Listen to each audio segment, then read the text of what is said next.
Waktu itu dokter juga mungkin angkat tangan karena kemungkinan udah meninggal di tempat. Nanti kalau terlantar di Jakarta gimana? Iya, betul. Nanti siapa yang ngasih makan di Jakarta gitu. Pas bertanding itu udah mulai pendarahan tuh, Mas. Oh, pas tanding. Pas pertama tanding itu pas single, justru di situ kita harus fight-fightnya soalnya single itu buat diri kita sendiri. Betul. Kan. Pak Yasin waktu itu udah ngomong nggak boleh tanding mengingat takutnya ada resiko lain. Iya. Tapi saya dengan tegas menjawab, saya mau bertanding, kalaupun harus disuruh tanda tangan hitam di atas putih, saya mau. Tak bersinar ada mimpi kita, atlet disabilitas harapan bangsa.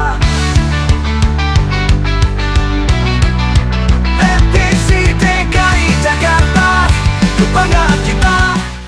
Jangan pernah hitung apa yang hilang dari tubuhmu, tapi hitunglah yang masih tersisa, apa yang kamu berikan untuk bangsa dan negara. Itu adalah penggalan kata dari Ketua Umum NPC Indonesia, Bapak Seni Marbun. Kembali lagi di podcast Sang Pendobrak, podcastnya National Paralympic Committee of Indonesia, Provinsi DKI Jakarta.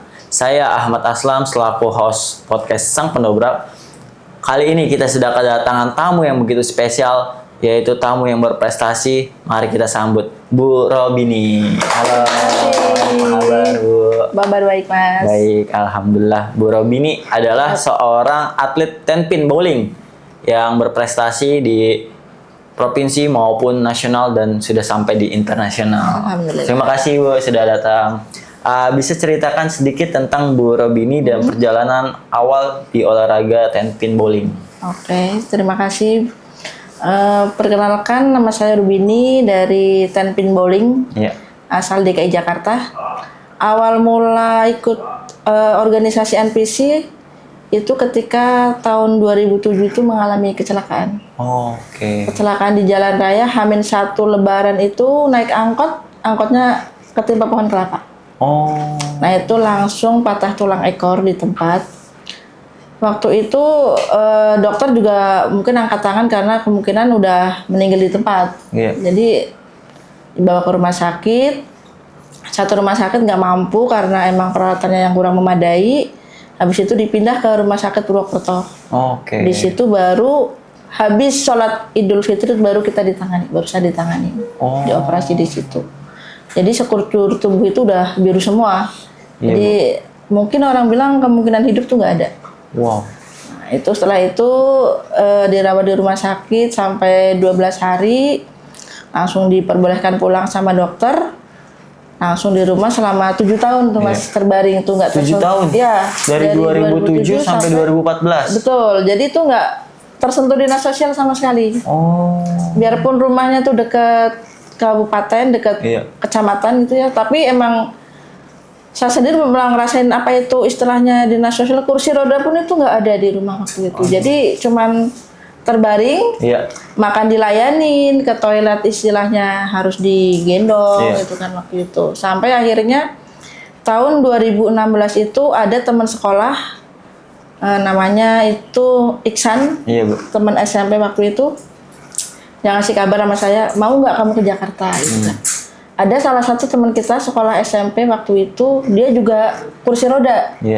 Dan kebetulan teman saya yang itu namanya Catur Sigit Nugroho, mungkin semua juga udah tahu. Nah dia lebih dulu kecelakaan, lebih dulu ke Jakarta, masuk panti waktu itu.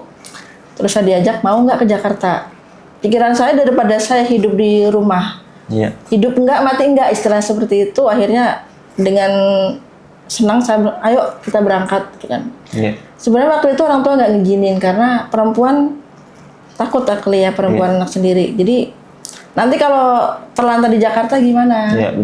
Nanti siapa yang ngasih makan di Jakarta gitu, karena posisinya lumpuh kan waktu itu. Tapi saya udah bertekad daripada saya mati di rumah sia-sia, ngerepotin orang tua dari kecil sampai gede itu masih tetap ngerepotin orang tua. Ya udah akhirnya mati di Jakarta saya nggak apa-apa. Yang penting bisa ibaratnya nggak ngerepotin yang di rumah gitu kan. Udah itu saya izin naik bis waktu itu, digendong-gendong naiknya sampai akhirnya dijemput teman saya di Jakarta pakai motor Sespan yang sekarang saya pakai itu kan. Di situ saya lihat ternyata disabilitas di Jakarta itu mereka keren-keren gitu. Jadi mereka bisa mandiri, ke rumah sakit sendiri, ke pasar sendiri, ngapa-ngapain sendiri.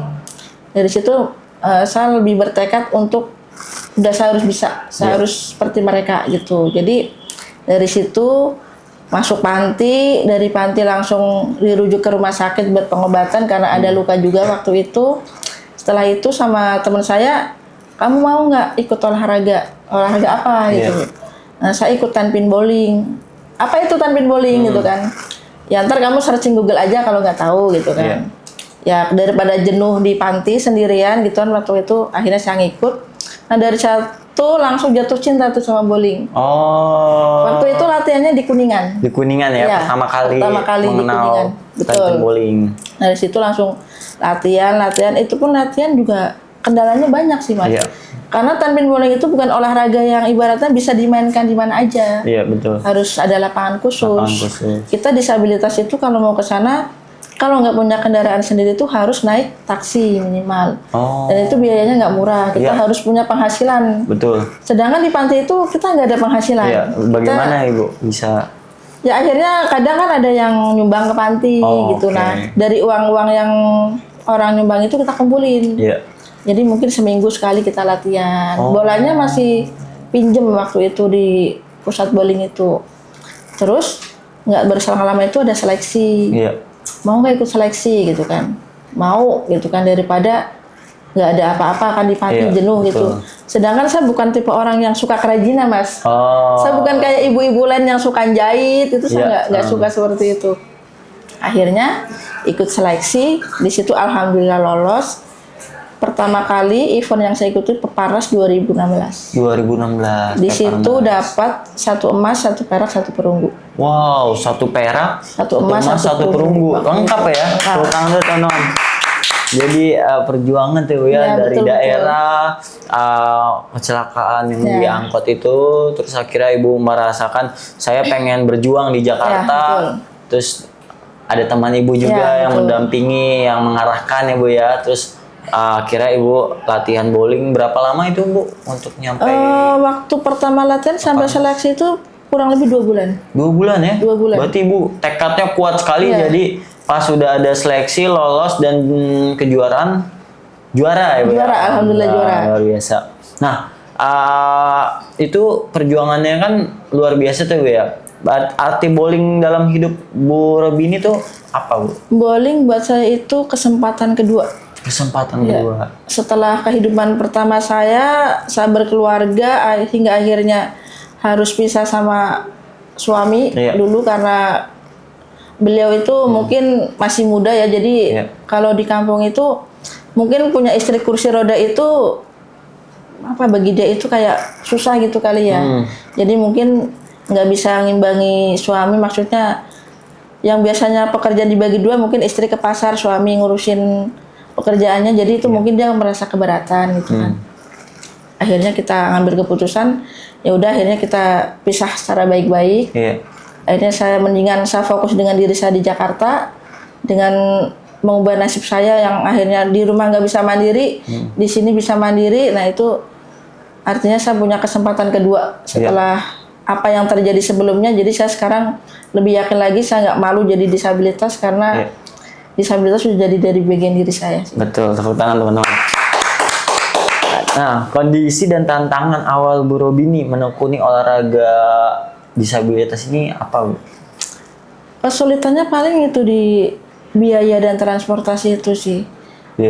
Kalau untuk tempat tinggal mungkin kita karena difasilitasi pemerintah Jakarta di panti kan, karena emang kita nggak punya penghasilan lain, jadi kita latihan harus punya biaya sendiri, punya kendaraan sendiri, ataupun kalau kita nggak punya kendaraan sendiri kita pinjam.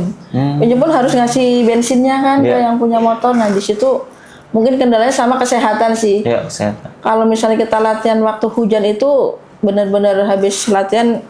Kalau disabilitas paraplegia itu kan ada yang namanya spastik juga kan. Nah itu benar-benar ngaruh. Jadi harus pintar-pintar ngatur waktunya sih biar nggak kesakitan seperti itu. Betul.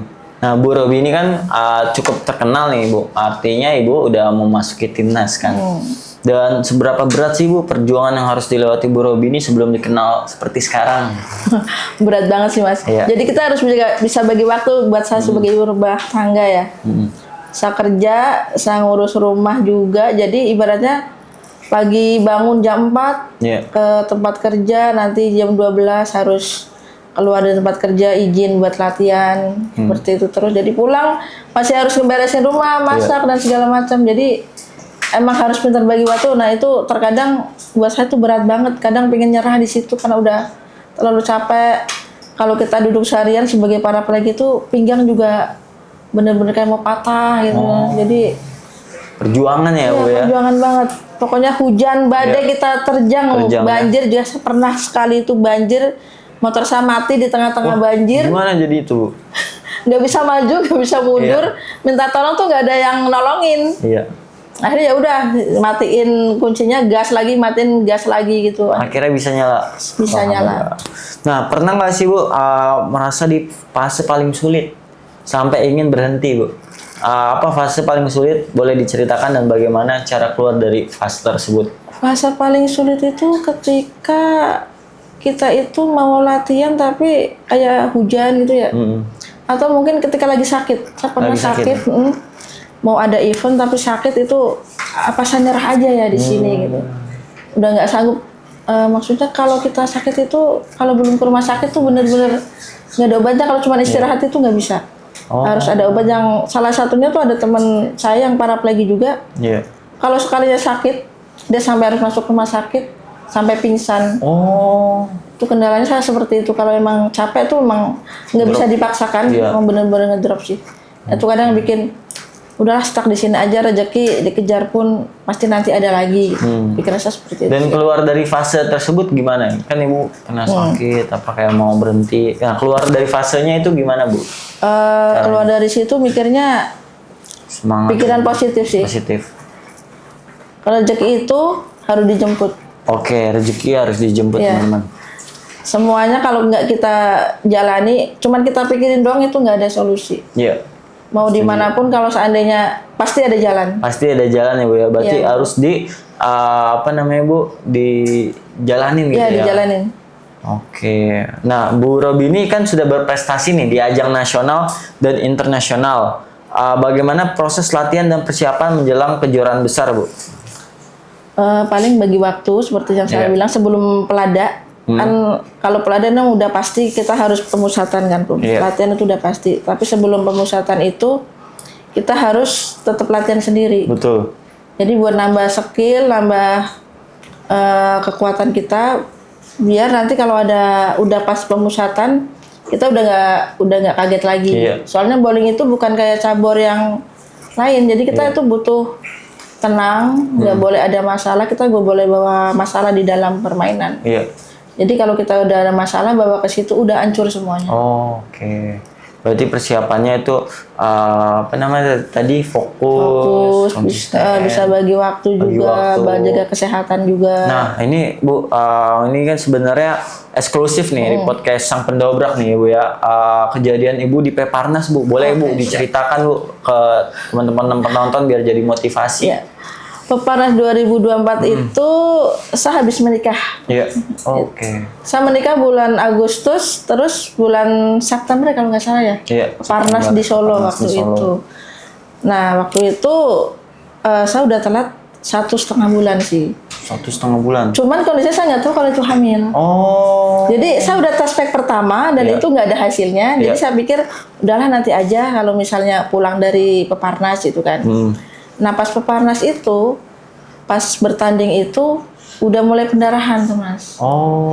Pas tanding. Pas pertama tanding itu pas single, justru di situ kita harus fight-fightnya soalnya single itu buat diri kita sendiri kan. Nah itu saya udah nggak mikirin itu lagi, udah badan tuh udah nggak enak karena udah pendarahan terus kan. Jadi main ala kadarnya aja, biar nggak jatuh di lapangan. Takutnya kan jatuh di lapangan. Udah habis itu selesai pulang ke hotel. Terus ke kamar mandi di situ tuh udah keluar si janin itu. Nah kebetulan di situ ada volunteer. Dia itu jadi perawat juga. Saya tanya ke dia ini apa, terus dia bilang ini janin. Terus waktu itu paginya saya langsung telepon dokter dari DKI Jakarta, NPC DKI. Langsung dari situ dirujuk ke rumah sakit terdekat di Solo waktu itu. Nah itu geger tuh semua. Saya juga Iya, minta maaf betul. buat Pak Yasin juga karena udah bikin geger di KI Jakarta waktu itu. Nah saya juga nggak nyangka kalau itu bakal terjadi secepat itu, mungkin karena efek kelelahan juga. Latihan kan saya naik motor sendiri soalnya. Mau berangkat kerja latihan itu timur, selatan, utara, balik timur lagi. Iya. Itu tiap hari kalau kita pas latihan kan. Nah, akhirnya dirujuk ke rumah sakit, kata pihak rumah sakit harus kiret waktu itu. Harus apa Bu? Kiret, Kiret. pembersihan gitu. Oke. Kalau nggak kiret itu dikhawatirkan akan jadi penyakit yang lain. Dan posisinya ini Ibu masih tanding ya? Masih tanding. Masih ada babak Iya, selanjutnya? masih ada babak selanjutnya. Nah, cuman di situ saya bilang tanya sama dokter, dok, ini bahaya nggak? Kalau besok masih bisa tanding, saya mau tanding aja gitu kan. Iya. Saya tanya dulu ke dokter yang di sini. Nah, beruntungnya di situ banyak pihak dokter dari rumah sakit Muwardi kalau nggak salah ya. Itu dokter-dokter hebat yang diturunkan. Iya. Jadi ya dokter senior, jadi dokter anestesi juga diturunkan waktu itu karena tahu kita dari olahraga. Betul. Atlet, makanya mereka langsung sigap turun tangan. Saya nanya, besok Mas boleh main nggak dok? Iya. Kita usahakan besok bisa main. Akhirnya setelah ditangani, setelah kiret. Tapi sekarang belum pulang. Pulangnya besok nanti sore gitu kan. Iya. Nggak apa-apa, istirahat sehari nggak apa-apa di sini. Akhirnya malam pulang, udah paginya langsung tanding. Wih, malam pulang dari yang keguguran ya Bu ya, luar janinnya tuh, terus besoknya tanding. Bu. Tanding. Terus bagaimana Bu cara mengatasinya Bu? Pas tanding. Ya pastinya support dari keluarga juga, support dari teman-teman dan pelatih juga itu berdampak sih. Oh, dan Ibu dilarang tanding ya Bu ya? Ya betul. Pak Yasin waktu itu udah ngomong nggak boleh tanding mengingat takutnya ada resiko lain. Iya. Tapi saya dengan tegas menjawab, saya mau bertanding, kalaupun harus disuruh tanda tangan hitam di atas putih, saya mau. Wah, luar biasa, tepuk tangan teman-teman. Dan setelah kejadian itu dilarang tanding oleh DKI, terus Ibu tetap gigih mau Iya. berjuang, tetap mau membela DKI. Iya, betul. Dan setelah tandingnya itu akhirnya Ibu mendapatkan Cuman kita dapat nomor 3 sih waktu nomor itu. 3, luar biasa teman-teman. Yang di saat Ibu keguguran yang harusnya udah istirahat di rumah sakit, tapi Ibu tetap gigih bertanding dan tetap mendapatkan prestasi ya Bu ya. Alhamdulillah. Untuk DKI Jakarta ini perjuangan luar biasa nih Bu. Dan setelah itu Ibu balik lagi ke rumah sakit atau gimana? Enggak, langsung balik ke rumah. Langsung balik ke rumah ya? Cuman dari rumah sakit itu udah dikasih obat, Oh, iya. udah dikasih ibaratnya nanti kalau di Jakarta nyampe langsung ke puskesmas terdekat atau rumah sakit terdekat buat check up. Buat check up. Cuman saya langsung pulang Jakarta waktu itu ke rumah sakit, dokter rumah sakit bilang nggak apa-apa, aman semuanya, alhamdulillah. Jadi nggak Luar harus biasa tuh teman-teman. bolak-balik. Iya, ini buat yang haid aja main saja Iya. itu sakitnya luar biasa lah Bu. Apalagi yang keguguran ini Bu ya. Luar biasa pasti itu menahan sambil lomba. Makanya udah nggak fokus lagi, udah biarin. Yang penting apa yang terjadi, kerja keras aja dulu. Oke. Yang Kerja di keras belakang. dulu teman-teman. Berjuang dulu ya Bu ya. Betul. Dan alhamdulillah tetap mendapatkan hasil ya Bu Soalnya ya. kita udah dapat kepercayaan dari DKI juga kan. Betul. Kita nggak boleh menyanyiakan itu. Nggak boleh menyanyiakan. Kesempatan nggak ada datang 2 kali. So. Wah, mantap tuh kata-kata hari ini. Kesempatan tidak datang 2 kali. Dan terus berjuang ya Bu ya. Oke. Bu Robi ini bukan hanya di kancah nasional saja nih, di internasional kan pun perlu prestasi kan. Dalam Asia Para Games 2025 menjadi momen penting. Bagaimana perasaan Bu Robi ini saat pertama kali tampil di ajang internasional ini, Wah, Bu? itu perasaannya luar biasa sih. Boleh minum dulu, Bu? Mungkin kita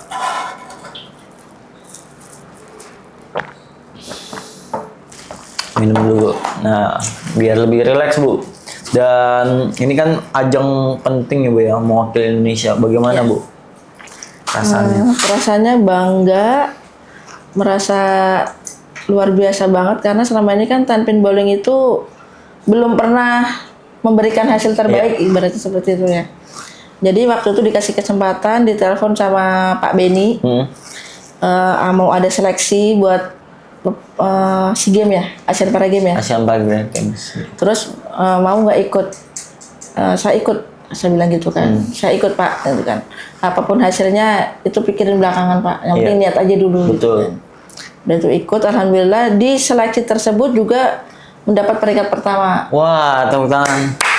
seleksi itu dapat peringkat pertama. Iya, dari semua kursi roda cewek maupun cowok saya nomor pertama kemarin tuh seleksinya. Akhirnya selang berapa lama akhirnya dipanggil buat pelatnas, itu pun harus minta izin dulu ke kantor karena posisinya masih kerja kan, izin dulu. Setelah dari kantor diizinkan, akhirnya masuk gabung sama teman-teman yang udah pelatnas duluan. Iya. Nah di situ tuh ngerasanya tuh bangga mas, soalnya dulu pernah ikut yang Asian Para Games Filipina, cuman waktu itu kendala COVID kan, jadi nggak jadi diberangkatkan, jadi belum benar-benar ngerasain auranya jadi Timnas atlet yang benar-benar berlaga di luar negeri tuh belum pernah. Makanya sekarang harus kita tunjukkan nih kalau kita tuh bisa, jangan sia-siakan kesempatan gitu kan. Apalagi bowling selama ini ibaratnya masih belum ada yang benar-benar berhasil di kancah internasional, kecuali Elsa ya. Nah, kemarin Elsa kan emang nggak bisa ikut tanding, makanya udah kita harus berjuang benar-benar. Akhirnya kita difasilitasi, terima kasih buat Pak Sahrul selaku manajer bowling yang dari Kejaksaan, terima kasih udah memberikan fasilitas kita yang nggak main-main sih. Fasilitasnya kita dikasih tempat latihan yang bagus, yang mirip sama venue kita di Bangkok.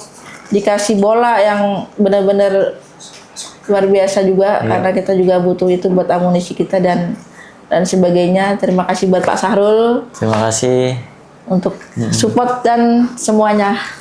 Baik, berarti itu luar biasa ya Bu ya perasaannya Bu ya.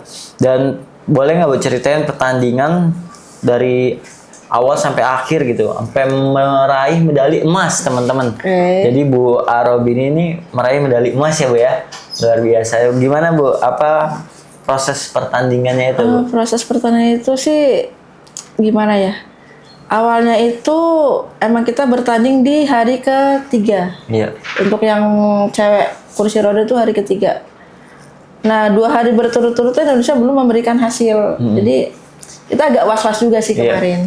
Wah jangan-jangan nih Indonesia nggak bisa berkontribusi nih di medali gitu. Akhirnya pas yang ketiga, pas single cewek itu ya udah Bismillah aja. Segala sesuatu tuh harus diawali dengan doa. Betul. Nah akhirnya Bismillah mulai pertandingan. Untuk saya pribadi tuh nggak pernah lihat skor sih mas. Skor itu akhir lah, bonus buat kita ya. Yang penting berusaha aja dulu dimaksimalkan, spare-nya dimaksimalkan gitu kan. Emang ada beberapa kali yang melasat itu spare. Cuman dalam diri kita tuh harus yakin juga kalau kita bisa itu. Akhirnya 1 game, 2 game, 3 game sempat low di game ketiga. Akhirnya pindah lane, game keempat, kelima, keenam tuh stabil. Akhirnya di situ ketika udah selesai 6 game, dan justru satu tahu dari teman-teman yang nonton kita tim Indonesia, baru ini berhasil, kita berhasil gitu kan. Masa sih kan masih ada yang lain yang tanding nih gitu kan. Enggak kok, dia tuh harus bisa 190 poin biar dapat emas gitu kan. Sedangkan posisi dia yang Malaysia itu yang kedua baru dapat 80 poin. Akhirnya ketika udah selesai, udah pasti fix, akhirnya alhamdulillah Indonesia bisa memberikan medali emas dari 10 pin bowling, bersyukur. Nah di situ kita tuh kayak nggak percaya, sama merinding jadinya. Akhirnya udah teriak-teriak, akhirnya nangis bareng gitu. Bener-bener kejadian yang luar biasa sih buat saya. Sejarah ya Bu ya? Betul, sejarah buat 10 pin bowling. Kalau buat kursi roda. 10 pin bowling kursi roda. Iya betul. Medali emas pertama ya Mbak? Pertama, betul. Wah luar biasa, tepuk tangan dulu teman-teman. Perjuangan yang luar biasa nih Bu Robin ini. Aduh, saya juga merinding nih Bu. Apa dengarnya dari kisah awal Ibu yang kecelakaan, yang 7 tahun gak diapa-apain, terus akhirnya merantau ke Jakarta berjuang dan sempat keguguran juga ya Bu ya. Dan akhirnya bisa mendapatkan emas untuk Indonesia teman-teman semua. Alhamdulillah. Nah, apa target Bu Robin ini setelah meraih emas Asian Para Games kemarin Bu di Thailand? Pengen meraih emas berikutnya. Amin. Untuk ajang-ajang berikutnya. Amin. Kalau bisa tuh sampai Olimpiade, kalau emang bowling ada. Paralimpik ya. Paralimpik. Iya. Tapi kalau untuk di skala Asia Games di Nagoya, Jepang Bu, tahun ini tuh ada nggak sih Bu? Kayaknya bowling nggak ada mas. Oh bowling belum ada. Belum ada. Kalau untuk Asia sih. Berarti untuk Asia Tenggara. Iya Asia Tenggara. Nah peran NPCI ini Bu, Pak Ketua Umum kita Seni Marbun dan juga Ketua Umum NPC DKI Jakarta Pak Yasin Onas itu bagaimana menurut Bu NPC itu buat saya udah jadi rumah. Rumah ya. Rumah.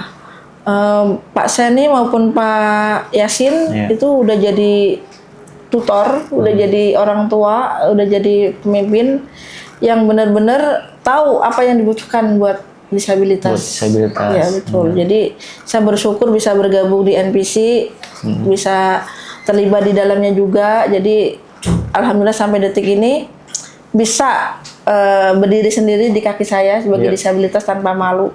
Kalau dulu saya pulang nyaris keluar rumah tuh nggak berani.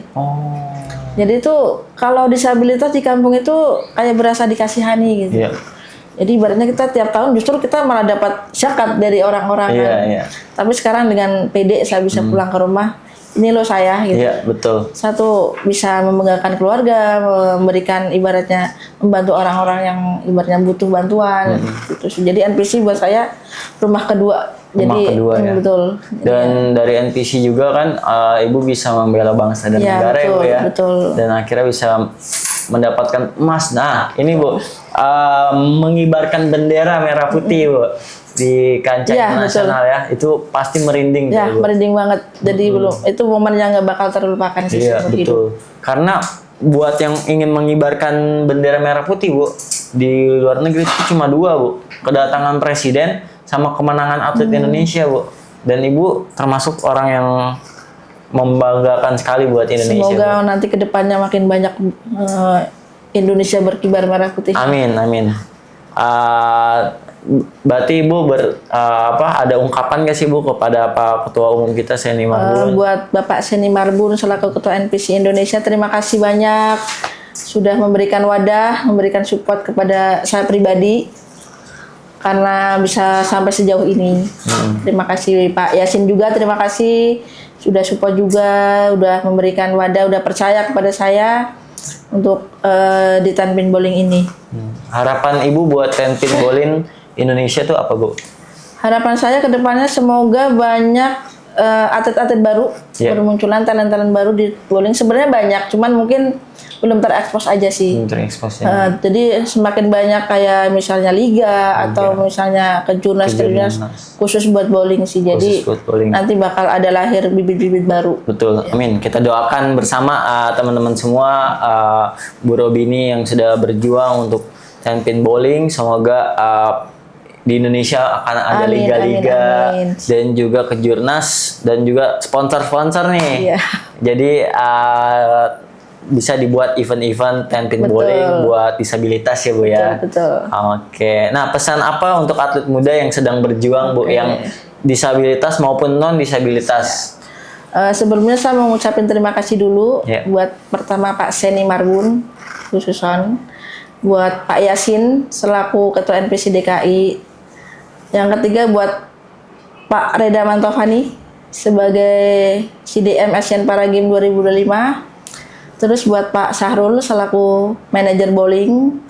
Terus yang selanjutnya buat Ibu Bapak pelatih Pak Rudi, Ibu Novi, Pak Fatan. Terus khususan buat Ibu Direktur Bakti, Ibu Fadilah Matar. Terima kasih untuk kesempatannya, untuk izinnya juga. Terus terima kasih buat teman-teman, terima kasih buat suami saya, terima kasih buat orang tua anak-anak saya. Terima kasih udah support, udah ngasih semangat, udah percaya sama saya. Terus untuk teman-teman atlet yang mau berjuang, terus berjuang, jangan pantang menyerah. Kesempatan gak datang 2 kali, manfaatkan yang ada. Yakin Tuhan itu nggak pernah tidur. Pokoknya terus semangat. Gali yang ada di dalam dirimu, potensi apa yang kamu bisa kembangkan sampai Allah benar-benar lihat kamu pantas dan layak untuk itu. Siap. Terima kasih banyak Bu Robini atas waktu dan motivasinya buat teman-teman semua. Kisahnya semoga menjadi inspiratif buat para penonton nih. Buat teman-teman yang mau komen atau ingin bertanya tentang Bu Robini, tentang kehidupannya sehari-hari maupun tentang prestasinya lebih lanjut, boleh chat di kolom komentar di bawah. Dan juga kalau ada saran kritik buat podcast Sang Berdobrak juga boleh. Dan untuk dukungan dan supportnya boleh tolong di like, komen, dan subscribe. Dan sampai ketemu di episode berikutnya. Terima kasih. Terima kasih. Terima kasih, Bu. Nah.